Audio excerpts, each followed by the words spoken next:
오늘 하나님 말씀은 오늘 매일 성경 본문이죠. 갈라디아서 3장 1절부터 9절까지 말씀입니다. 갈라디아서 3장 1절부터 9절 말씀 제가 봉독해 드리겠습니다. 어리석도다 갈라디아 사람들아, 예수 그리스도께서 십자가에 못 박히신 것이 너희 눈앞에 밝히 보이거늘 누가 너희를 꾀더냐? 내가 너희에게서 다만 이것을 알려 하노니 너희가 성령을 받은 것이 율법의 행위로냐 혹은 듣고 믿음으로냐?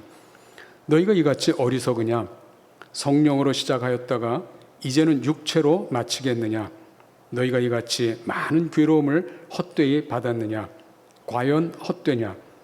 너희에게 성령을 주시고 너희 가운데서 능력을 행하시는 이의 일이 율법의 행위에서냐 혹은 듣고 믿음에서냐? 아브라함이 하나님을 믿음에 그것을 그에게 의로 정하셨다 함과 같으니라. 그러므로 믿음으로 말미암은 자들은 아브라함의 자손인 줄 알지어다. 또 하나님이 이방을 믿음으로 말미암아 의로 정하실 것을 성경이 미리 알고 먼저 아브라함에게 복음을 전하되 모든 이방인이 너로 말미암아 복을 받으리라 하였느니라. 그러므로 믿음으로 말미암은 자는 믿음이 있는 아브라함과 함께 복을 받느니라. 아멘. 여러분 테니스 좋아하세요? 지금 뉴욕에서는 US 오픈 빅게임들이 진행되고 있죠. 상금도 제일 큰 걸로 알고 있습니다. 저는 테니스 칠 줄 몰라요. 그런데 제 아내가 테니스 선수도 아니고 테니스 쳐본 적도 없는데 이 테니스를 보는 걸 그렇게 좋아해요. 그래서 저도 어느덧 같이 앉아서 그때 게임을 좀 볼 때가 있습니다. 제 아내는 여러 각도에서 선수들을 평하죠. 근데 저는 딱 한 가지만 평합니다. 공을 치는데 아웃이 되면 제가 바로 하는 얘기가 있어요. 저 선수는 아직 기본기가 모자라다. 이 한마디면 다 끝나죠. 기본기가 뭘까요? 테니스의 기본은 뭘까요? 공이 다른 코트 밖으로 떨어지면 안 돼요. 선수는 항상 그 공을 상대방 코트로 항상 그 공이 떨어지도록 쳐야 되죠. 그게 기본이에요. 그거가 잘 안 되면 좋은 선수가 될 수 없죠. 그것만큼은 제가 정확하게 볼 줄 아니까 기본기가 됐다 안 됐다 이렇게 이제 제가 말하고 있는 거예요. 제 아내가 가끔 웃어요. 제 이 평 때문에. 선수들마다 다 기본기 이게 아주 충실해야 어떤 종목이든지 좋은 선수가 될 수 있죠. 나무가 있습니다. 나무가 이제 심겨져서 이제 뿌리를 내리면서 자라서 큰 나무가 되는데 처음 심은 나무는 한 5년쯤까지는 잘 성장하지 않습니다. 왜냐하면 한 5년 정도까지는 나뭇잎으로 받아들인 그 영양분을 전부 뿌리로 보내요. 이 뿌리가 땅에 깊게 박도록 해서 5년 정도 이 나무가 안정이 되면 그때부터 위로 자라기 시작한다고 그래요. 뭐 나무마다 조금씩 차이는 있겠지만 역시 나무의 기본은 뿌리에 있죠. 뿌리가 허약하면 바람에 넘어지고 쉽게 이 나무는 생존할 수가 없죠. 저와 여러분들의 기본, 이 땅에 살면서 어디에 기본기를 우리가 관심과 훈련이 되어야 될까요?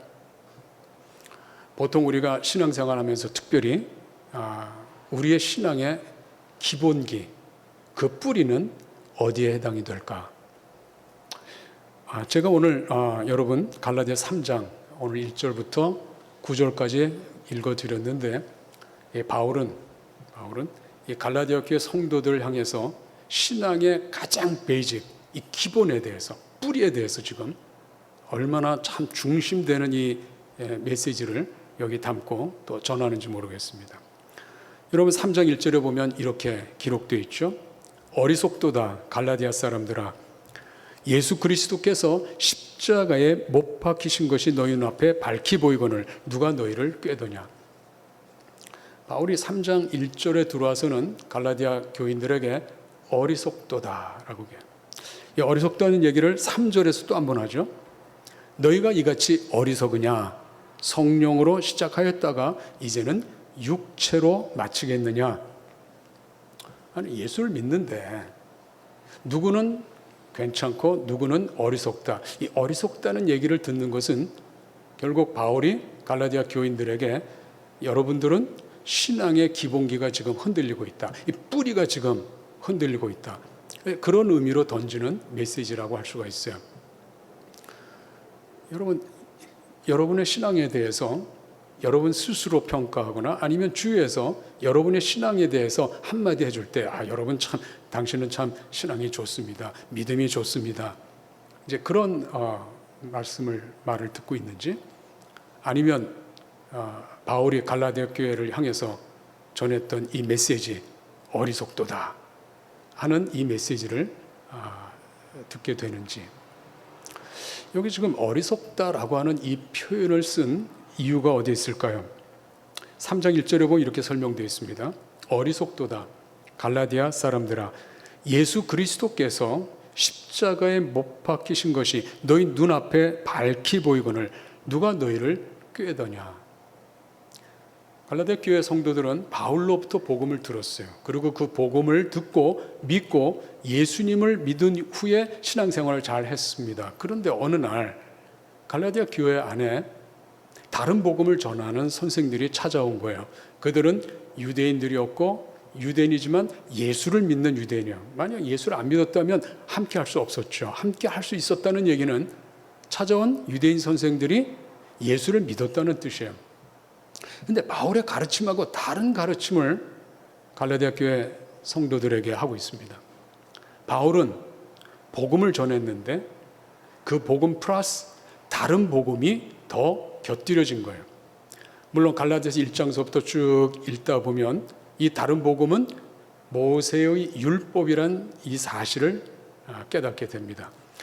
요즘 큐티를 하고 계시니까 이 다른 복음, 이게 모세의 율법을 가리키는구나 하는 것을 이미 다 짐작하고 또 깨닫고 계실 줄 믿어요. 근데 바울은 모세의 율법을 가르쳐서 그 율법대로 행하려고 하는 갈라디아 사람들에게 어리석도다라고 얘기해요. 자, 어리석다는 얘기는 신앙이 지금 바르게 서 있지 않고 어떻게 보면 신앙 자체가 흔들리거나, 다시 말하면 기본기가 흔들리거나 아니면 뿌리가 흔들리거나, 참 이런 상황에 직면했을 때 바울이 이야기한 이야기죠. 자, 여기에 대해서 이 핵심 키 단어가 어디 있어요? 그 3절 1장을 다시 보면 이렇게 되어 있습니다. 예수 그리스도께서 십자가에 못 박히신 것이 너희 눈앞에 밝히 보이거늘. 이미 복음을 전했기 때문에 갈라디아 성도들은 예수 그리스도의 십자가의 의미가 무엇인지 바울로부터 듣고 배우고 익혔어요. 여기서 밝히 보였다 그래서 이 환상 중에 예수님이 십자가 달린 환상을 봤나? 그 환상을 봤다 그런 뜻이 아니고 십자가가 어떤 의미가 있는지 가르침을 받고 깨달았다 이 말이에요. 너희 눈에 밝히 보이거늘. 눈에 보일 만큼, 보인다는 건 사실이다 확증하는 가장 증거로서 보이면 확실한 증거가 되잖아요. 그래서 이것은 확실한 증거가 너희들에게 있는데 하는 것을 밝히 보이거늘 이렇게 표현했어요. 바울도 사실은 예수님을 믿기 전까지는 십자가를 알지 못했습니다. 오히려 예수님을 믿고 십자가가 무엇인지 깨달은 그 믿음의 사람들을 잡으러 다녔던 바울이에요. 그런데 이 바울이 이 십자가를 경험하게 됩니다. 여러분 2장 19절에 보면 바울이 이렇게 고백하죠. 내가 율법으로 말미암아 율법에 대하여 죽었나니 이는 하나님에 대하여 살려 함이라. 내가 그리스도와 함께 십자가에 못 박혔나니 그런즉 이제는 내가 사는 것이 아니요 오직 내 안에 그리스도께서 사는 것이라. 이제 내가 육체 가운데 사는 것은 나를 사랑하사 나를 위하여 자기 자신을 버리신 하나님의 아들을 믿는 믿음 안에서 사는 것이라. 바울은 예수님의 십자가를 경험합니다. 어떻게 해요? 이렇게 고백하죠. 예수 그리스도께서 십자가에 달려 돌아가신 그 십자가에 예수님과 함께 나도 못 박혔다라고 얘기해요. 예수를 믿는다는 것은 예수님의 십자가를 바라보는 게 아니라 예수님의 십자가에 나도 함께 못 박힌다는 사실이에요. 바울은 이 부분을 로마서 6장 1절 이하에 쭉 설명합니다. 우리가 예수 믿는다는 게 뭘까? 예수님이 십자가에 죽으실 때 나도 예수님과 함께 십자가에 죽었고 예수님이 부활할 때 나도 함께 부활한 믿음의 사람이다. 이것이 오늘 바울이 설명하려고 하는 굉장히 중요한 하나의 우리의 신앙의 뿌리와 같은, 우리 신앙이 근거가 어디에 있느냐 할 때 바로 이 십자가에 있다는 사실을 고백하는 거예요. 그런데 모세율법은 이 십자가를 설명하지 않습니다. 아직 예수님이 오시기 전에, 오실 때까지 잠정적으로 하나님께서 모세를 통해서 이스라엘 자손들에게 주신 법이기 때문에 모세율법 아래에서는 예수님을 믿는 게 아니죠. 율법을 그대로 행하고 지키려고 하는 것이죠. 그런데 바울이 뭐라고 얘기합니까? 19절에 보면 내가 율법으로 말미암아 율법에 대하여 죽었나니 이는 하나님에 대하여 살려 함이라. 율법을 지킬 때는 율법과 결혼한 관계인데 율법과 결혼할 때는 율법에 의해서 우리가 다 죄인으로 판명될 수밖에 없다. 율법은 죄인으로 드러내는 법이기 때문에 하나님 앞에 죄인이며 하나님의 저주의 대상이며 하나님과 아무 관계없는, 하나님으로부터 버림받은 그 자리에 있는 것이다. 이것을 명확하게 지금 바울이 얘기해요. 그런데 율법과 결혼했는데 율법에 대해서 죽을 때 율법과 관계없는 자가 되죠. 언제 그 일이 일어났느냐? 예수님께서 십자가에 죽으실 때 바로 율법에 대해서 죽는다 이 말이에요. 그래서 하나님에 대해서 살아나는 그 순간이 되는 거예요. 율법에 대해서는 죽고 하나님에 대해서는 산 자가 되려 함이라. 바울이 그렇게 얘기해요. 바로 그 십자가가 바울이 경험한 십자가예요. 또 뿐만 아니라 갈라디아 성도들도 바울이 이 복음을 전했을 때, 이 복음을 듣고 믿었을 때 그 믿음이 바로 바울이 경험했던 율법에서 죽고 하나님에 대해 살아난 바로 그 순간이고, 또 저와 여러분도 예수님을 믿을 때 우리는 이 세상에서 죄와는 결별이 되고 또 율법에 대해서도 결별되는 그런 순간이었다 이 말이에요. 너희 눈앞에 예수 그리스도의 십자가에 못 박히심이 눈에 밝히 보이거늘 너희들이 꾀임에 넘어가 지금 어디에 서 있느냐?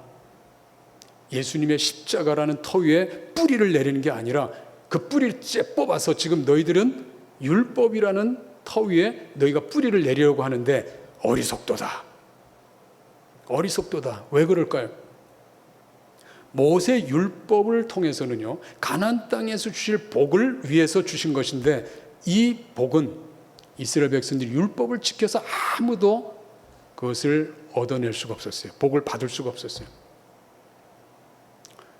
예수 그리스도를 믿는 것은 이 땅에 임하는 예수님이 통치하는 나라에서 오래전부터 약속됐던, 아브라함을 통해서 약속됐던, 또 오랜 구약에 예수 그리스도 메시아가 오시면 하나님 나라의 유업의 축복이 있다는 이 사실을 계속 메시지가 주어졌는데 그 복을 받을 수 있도록 있다고 말씀하신 거예요. 그래서 예수님이 오셔서 이 복을 우리에게 주시는데 예수를 믿는 믿음의 자리가 아니라 율법을 행하는 자리를 바꿨다면, 터를 바꿨다면 그야말로 어리석은 일이라고 바울이 강조하고 또 갈라디아 사람들을 책망하고 있는 거예요. 그런데 2절에 보면 바로 이 사실에 대해서 조금 더 구체적으로 바울이 설명해요. 자, 바울이 지금 갈라디아 교회 교인들에게 알고 싶은 질문들을 던집니다. 2절에 보면 내가 너에게서 다만 이것을 알려 하노니, 알고 싶다 이 말이에요. 뭐예요? 너희가 성령을 받은 것이 율법의 행위로냐 혹은 듣고 믿음으로냐. 너희가 이같이 어리석으냐. 성령으로 시작하였다가 이제는 육체로 마치겠느냐. 너희가 이같이 많은 괴로움을 헛되이 받았느냐. 과연 헛되냐. 너희에게 성령을 주시고 너희 가운데서 능력을 행하시는 이의 일이 율법의 행위에서냐 혹은 듣고 믿음에서냐. 갑자기 성령님에 대한 이야기가 질문으로 등장합니다. 너희가 성령을 받은 것이 율법의 행위냐 듣고 믿음이냐. 또 너희 가운데 능력으로 행하시는 성령을 주시고 너희 가운데 능력을 행하시는 일이 율법의 행위에서냐 혹은 듣고 믿음에서냐. 바울이 좀 알고 싶은 거예요. 왜냐하면 갈라디아 교인들은 복음을 듣고 예수님을 믿을 때 성령을 받았습니다.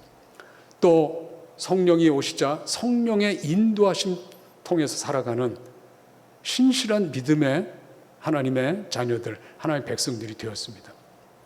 그런데 율법을 다시 쥐고 율법을 행하기 시작하자 그 자리는 성령님이 함께하는 자리도 아니고 성령의 인도가 있는 자리도 아니고 성령이 역사하지 않습니다. 바울이 지금 이 부분을 아주 중요하게 얘기해요.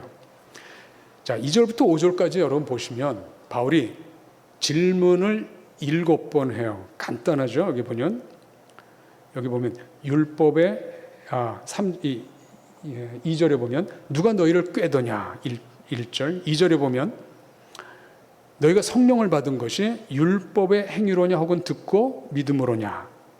또 3절에 성령으로 시작하였다가 이제는 육체로 마치겠느냐. 다 질문이죠. 4절에도 이같이 많은 괴로움을 헛되이 받았느냐. 과연 헛되냐. 5절에 보면 너희 가운데 능력을 행하시는 이의 일이 율법의 행위에서냐 혹은 듣고 믿음에서냐.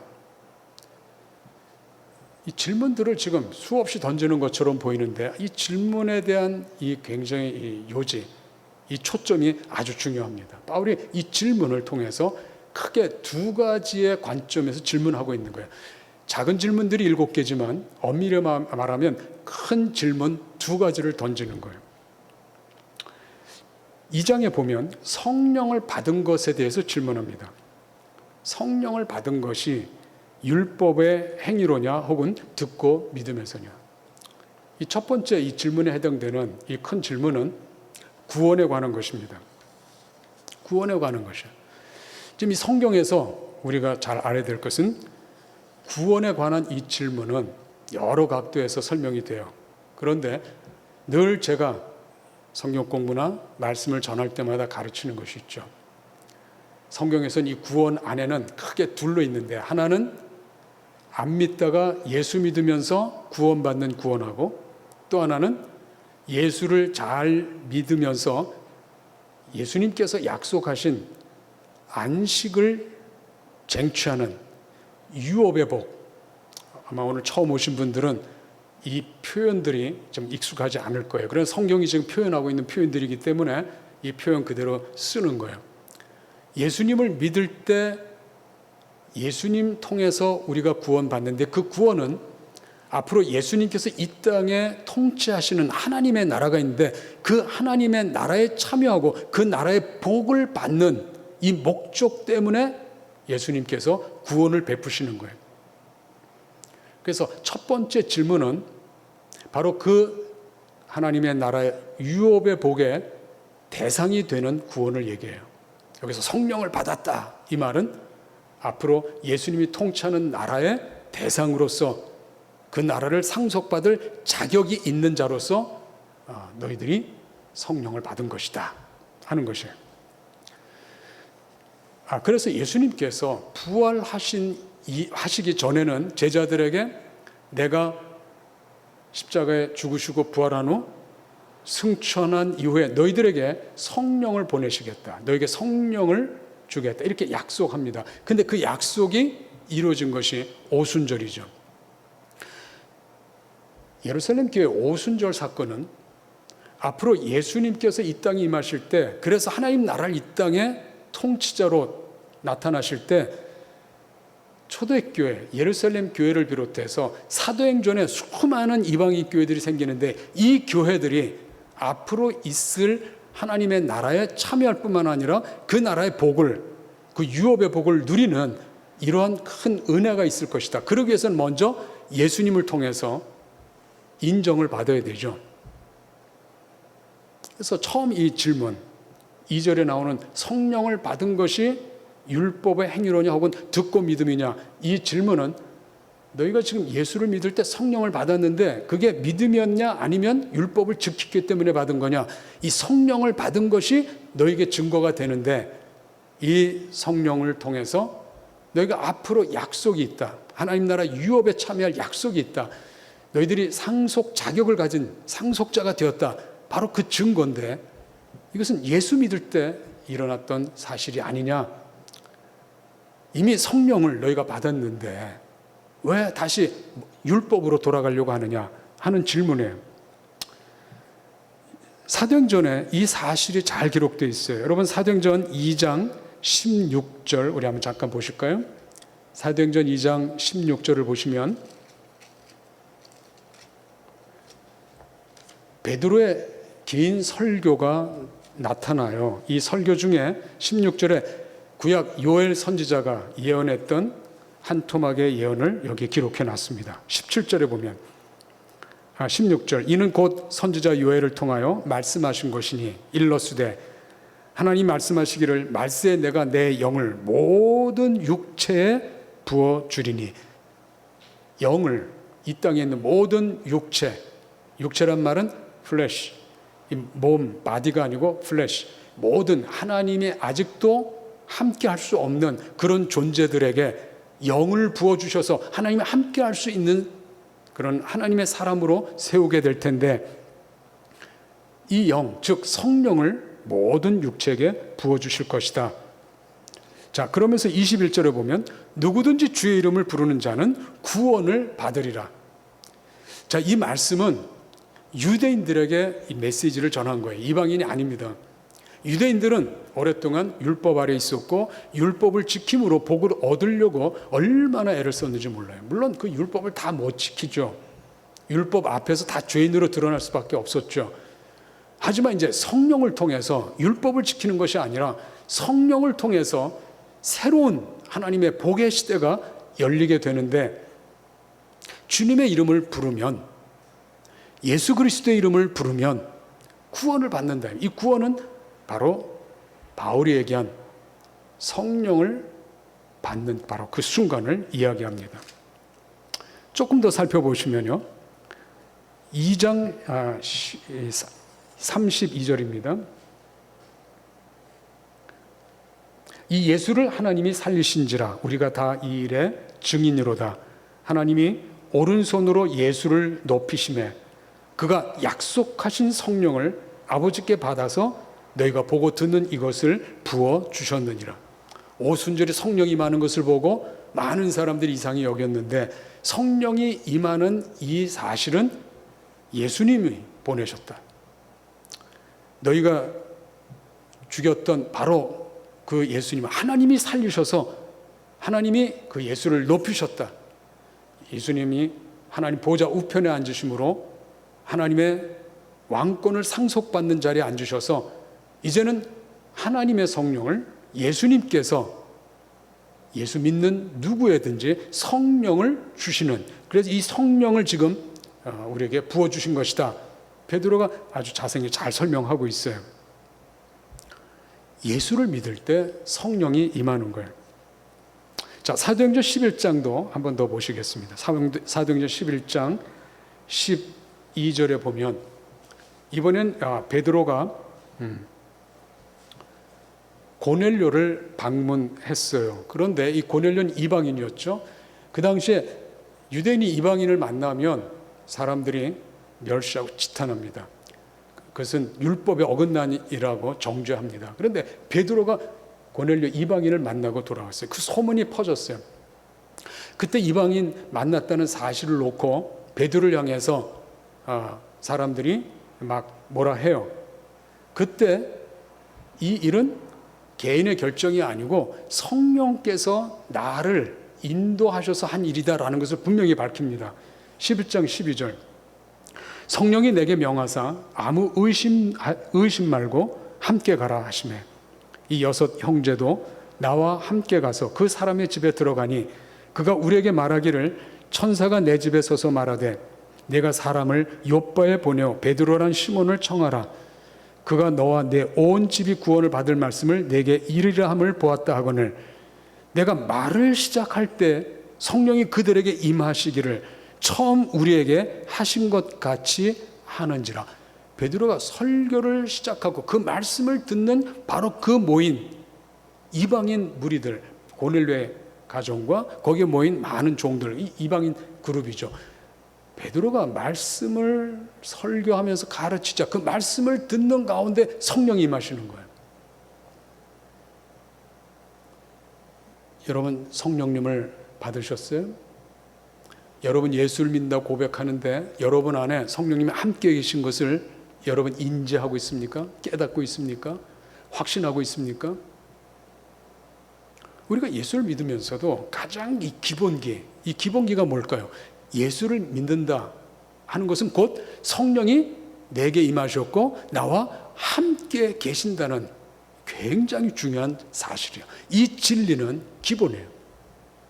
근데 우리가 예수를 믿으면서 머리론 성경을 공부하고 다 하지만 성령이 나와 함께 계시다는 이 마음의 확신 이런 것이 없기 때문에 성령님과 더불어 살고 성령의 인도를 받는데 우리가 얼마나 미약한지, 사실은 성령이 우리와 함께 있고 성령님의 인도가 우리에게 있다는 이 사실, 이 진리가 우리 신앙의 베이직이에요. 기본이에요. 이것이 우리 신앙의 뿌리와 같은 거예요. 이것이 깊이 박혀 있어야 우리의 신앙이 흔들리지 않을 수 있는 것이죠. 예수 믿을 때 누구에게나 성령을 부어주신다는 큰 약속이 있습니다. 말씀이 있어요. 이것이 진리예요. 여러분 언제 저는 예수를 믿겠습니다 이렇게 고백했나요? 물론 예수를 믿기 위해서는 예수님에 대한 2가지 사실을 고백해야 되죠. 예수님은 나의 주인이시다는 거예요. 또 하나는 예수님은 나의 구세주시라는 거예요. 어떻게 나의 구세주가 됐어요? 예수님께서 십자가에 죽으셨는데 하나님께서 그를 살리셨다고 하는 바로 그 예수님의 죽고 부활하신 이 십자가 사건이 이번엔 예수님으로 끝나지 않고 예수 믿을 때 나도 예수님과 함께 죽고 부활함으로 하나님에 대해서 산 자가 되었다. 이 진리를 여러분들이 마음에 확신하고 아멘 할 때 그때 구원과 함께 성령께서 여러분 안에 임하시는 거예요. 오늘 예배 중에 아직도 한 번도 바로 이러한 고백과 이런 확신을 한 번도 스스로 점검하지 못했다면 오늘 이 말씀 들으면서 여러분 마음 가운데 다시 한번 이 부분에 대해서 굳게 붙잡고 아멘으로 받아들이고 확신하는 이 시간이 되기를 간절히 바라요. 여러분 이 땅 어떻게 살 거예요? 우리 학생들 여기 많이 있지만 공부해서 좋은 성적으로 좋은 직장을 얻게 되면 이 땅을 넉넉하게 살아가는 그런 인생을 살아갈 수 있을까요? 하나님 이 땅 창조하면서 공부를 통해서 인생을 살아가도록 하지 않았어요. 그것은 하나님을 섬기기 위해서 때때로는 우리에게 다양한 전공과 다양한 공부와 다양한 직업과 다양한 일터를 우리에게 허락하셔요. 오늘 이강우 선교사가 또 인사를 여러분이 드렸어요. 하나님께서는 하나님이 계획하신 대로 중국으로 보내셨다가 한국으로 누가 인도하고 계실까요? 성령께서 인도하고 계시죠. 그런데 그 삶의 길목마다 함께 하시고 인도하시는 분이 성령님인데 우리가 예수를 믿으면서도요 성경 공부하고 머리만 지식만 늘어가는 그런 신앙이면 하나님의 인도에 민감할 수가 없죠. 왜? 성령께서 우리를 도와주셔야 되니까요.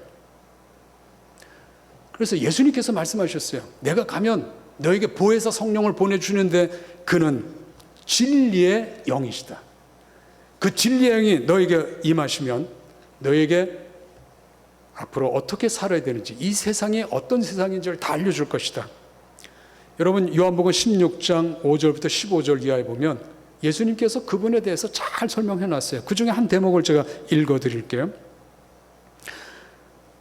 내가 떠나가는 것이 너에게 유익이라. 내가 떠나가지 아니하면 보혜사가 너에게로 오시지 아니할 것이요. 가면 내가 그를 너에게 보내리니 그가 와서 죄에 대하여 의에 대하여 심판에 대하여 세상을 책망하시리라.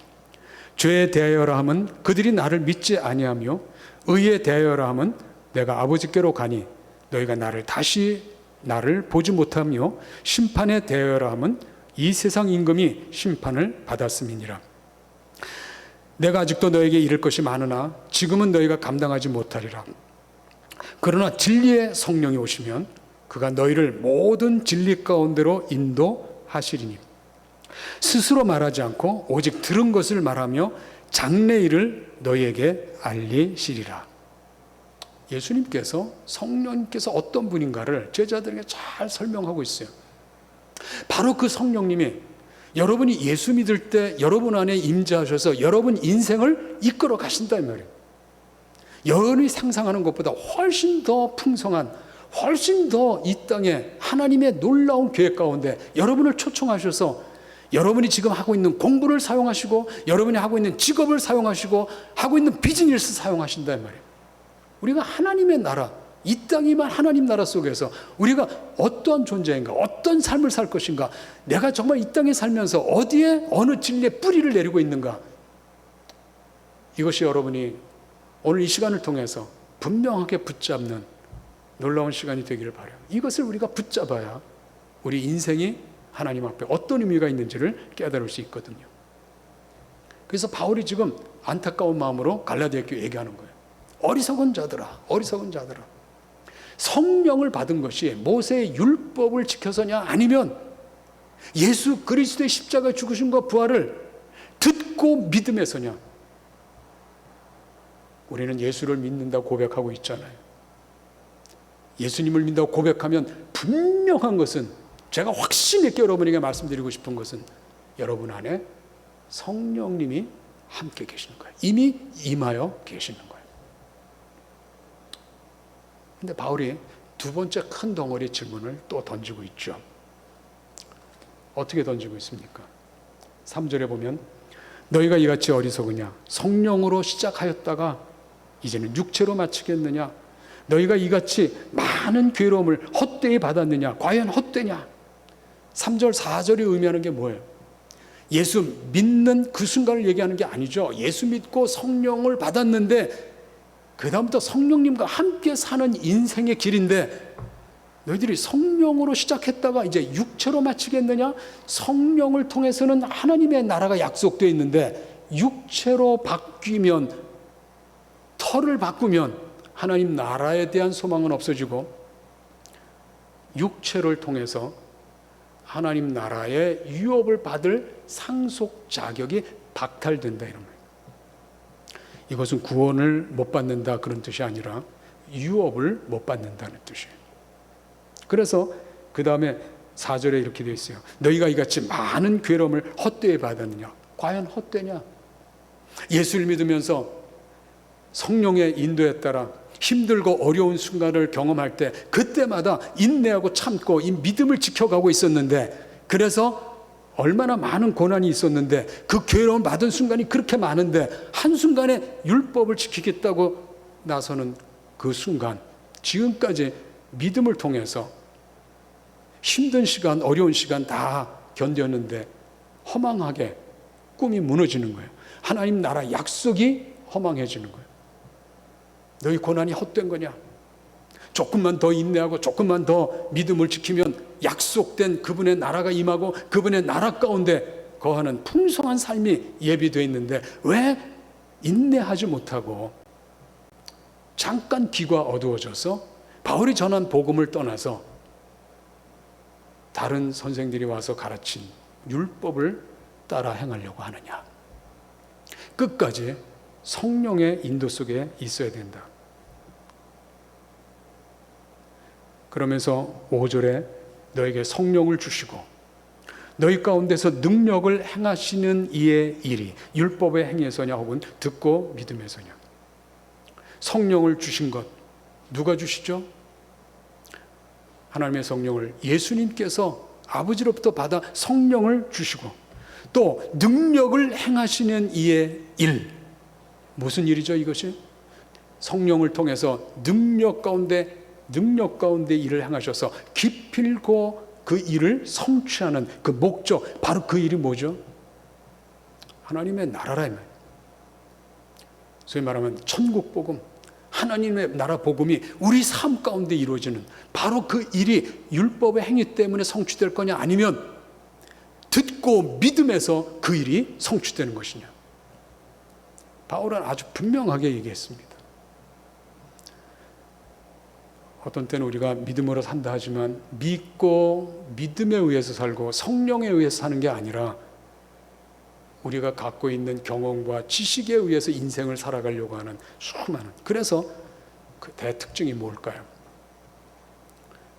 성령에 민감하고 성령님의 인도에 있는 신앙인들은 하나님의 음성을 듣기를 노력을 해요.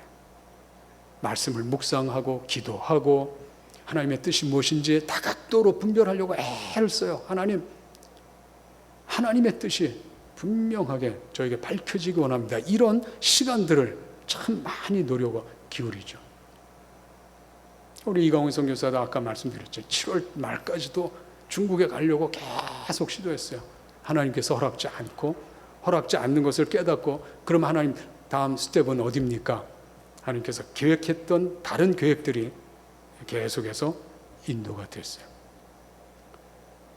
사실 미국 선교부에서 한국으로 보내는 이 계획은 전례 없었던 일이었거든요.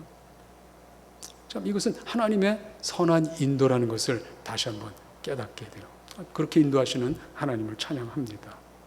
저는 여러분의 삶 가운데서도 여러분의 매 순간순간 하나님의 뜻이 정말 분명하게 나타날 그 순간에 여러분의 판단, 여러분의 욕망, 여러분의 욕심 때문에 일들이 결정되는 것이 아니라 하나님의 뜻, 하나님의 인도, 바로 이 사실 가운데 여러분의 인생 중요한 대목마다 큰 결정들이 일어나길 바라요.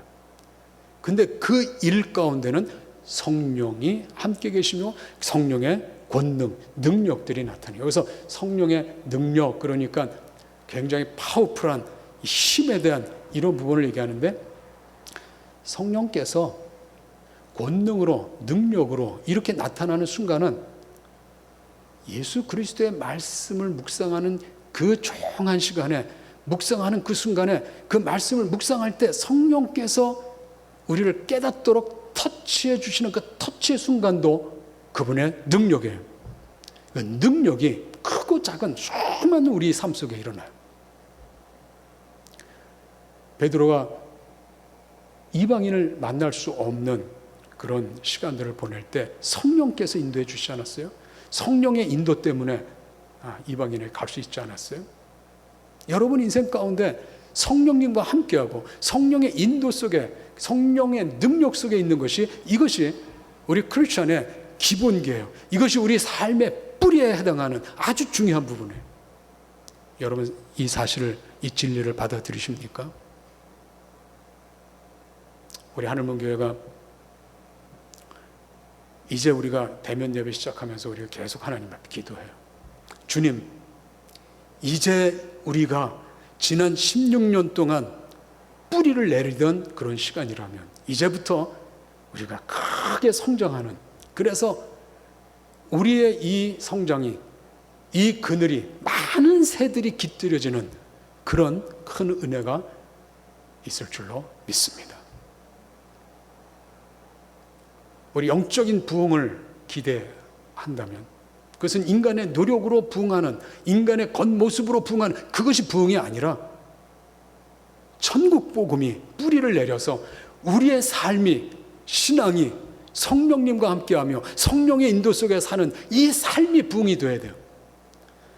오늘 이 자리에 있는 한 분 한 분이 다 그 삶이 부흥이 되어서 여러분의 영적인 영향력이 주변에 나타나서 우리 하늘문교회가 큰 부흥을, 진정한 부흥을 보일 수 있는 그런 귀한 교회가 될 수 있기를 간절히 바랍니다.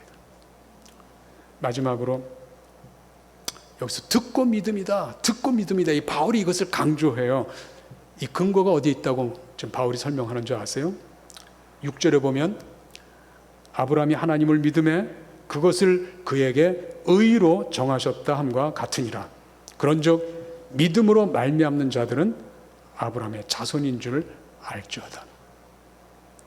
듣고 믿음을 바울이 강조할 수 있던 근거는 본인이 경험했기 때문에 그 경험을 근거로 해서 믿는 거다라고 얘기하는 게 아니라 이미 이 믿음에 대해서는 하나님께서 창세기 15장에 아브라함과 약속하셨어요. 아브라함이 하나님을 믿음에, 여호와를 믿음에 이를 그의 의로 여기셨다.